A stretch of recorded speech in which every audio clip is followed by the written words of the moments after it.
Hello, ladies and gentlemen, and welcome back for another episode of Julie's Forgiveness Corner.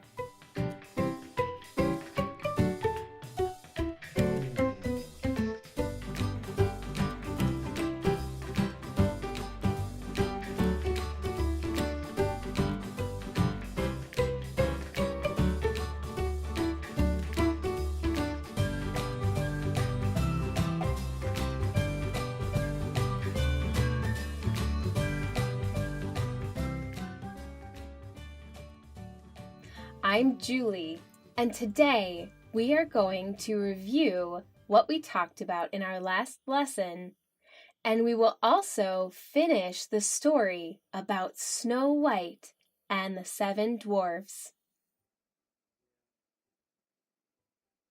First, here is a quick overview of what we talked about last time. In our last lesson, we listened to the first half of Walt Disney's Snow White and the Seven Dwarfs. Can you remember all the characters that we introduced in the beginning of the story?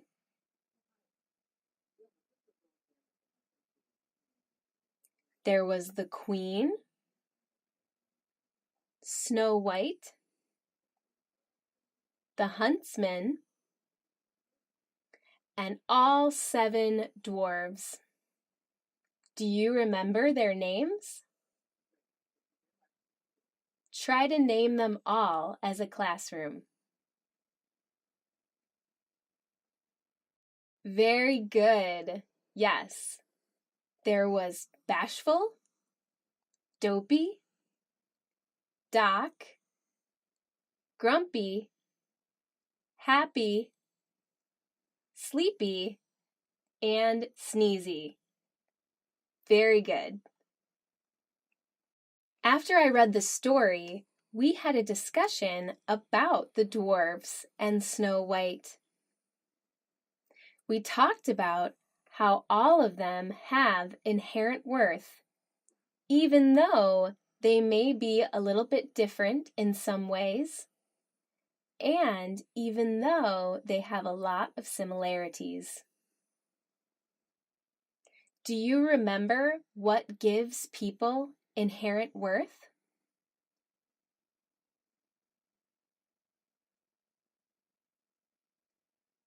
People have inherent worth simply because they are people. For today's lesson, we are going to be learning about a new topic: moral love. Moral love is the warm fondness that we have for another person. It involves the offering of kindness, generosity, and respect. We can share moral love with all people. It is different than romantic love. Moral love is the love that we can share with all people at all times. As you listen to the story today, I want you to keep an ear out for moral love. Teachers, now you may pause the video if you would like to show the second half of the DVD, Disney's Snow White and the Seven Dwarfs. Or if you want to read the story on your own in your classroom. If you would like to show my abbreviated version of the story, then continue playing this video. We left off in our story with Snow White living in a small cottage in the forest with 7 dwarfs. The evil stepmother had sent Snow White into the woods with a huntsman and had instructed the huntsman to kill Snow White. Instead, the huntsman showed compassion and love towards Snow White and let her go without harming her. He told her to run into the woods as far away as she could. The evil stepmother didn't know that Snow White was still alive. Until one day, she asked her magic mirror who the fairest of them all was. She asked her magic mirror, "Magic mirror, who is the fairest of them all?"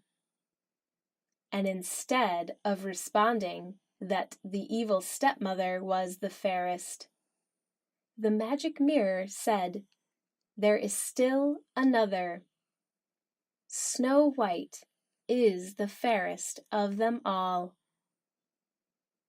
And suddenly the queen realized that Snow White must still be alive.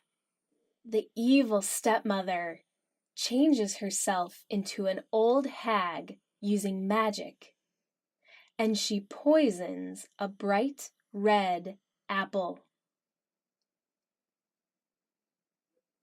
In her disguise, the evil stepmother goes into the woods and walks up to the cottage where Snow White is.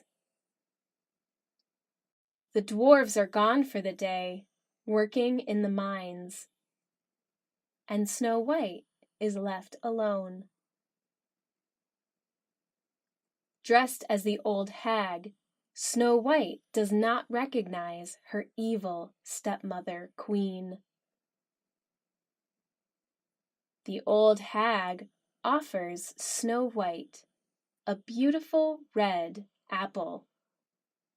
She tricks Snow White into taking a bite of the poison apple. Snow White falls asleep, and suddenly the dwarves come rushing back. They have been informed by the woodland creatures that something is wrong. The evil stepmother queen instantly transforms back into her normal self and proclaims that she is once again fairest of them all.